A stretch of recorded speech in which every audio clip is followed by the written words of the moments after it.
I have a little poem for you. Ho! Wake the prairie's echoes. With the ever welcome sound, ring out the boot and saddle, till the bugle's notes resound. Our horses fret against the curb, they chafe against the reins. Ring out the marching call, for the riders of the plains. That poem was written over 100 years ago by a member of the Northwest Mounted Police. If I read all of it, we'd still be here at supper time.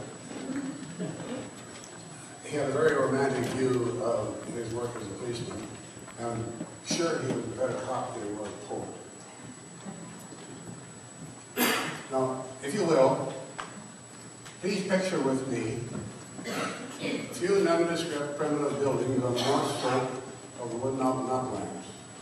The detachment of the Northwest Mounted Police, as it was in New Year's, 1913.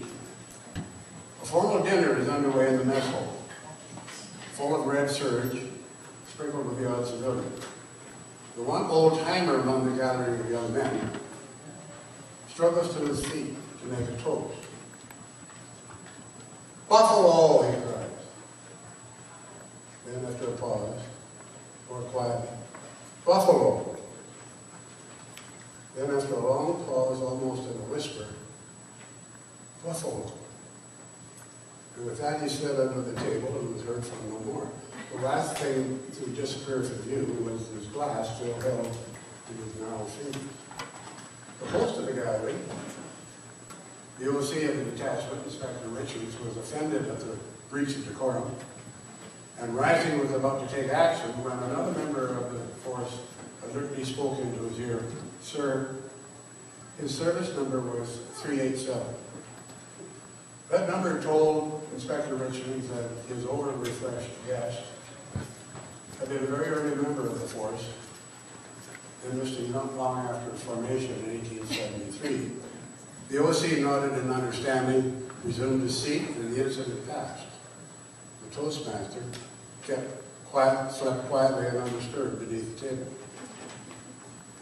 My father was one of the civilian guests at that dinner, and that was his introduction to Jimmy Thompson. They later became great friends, as my father became a frequent overnight guest at the Thompson home during his travels in the area, long before hotels arrived. During those visits, Jimmy, who had been in Wood Mountain since 1879, related tales of the very early days when those hills were occupied by Sitting Bull and several thousand American Sioux, and the Northwest Mounted Police Trail between Wood Mountain and Fort Walsh was a very busy track. Many of those stories were handed down to me, and they sparked my interest in the history of the region. The markers on the old trail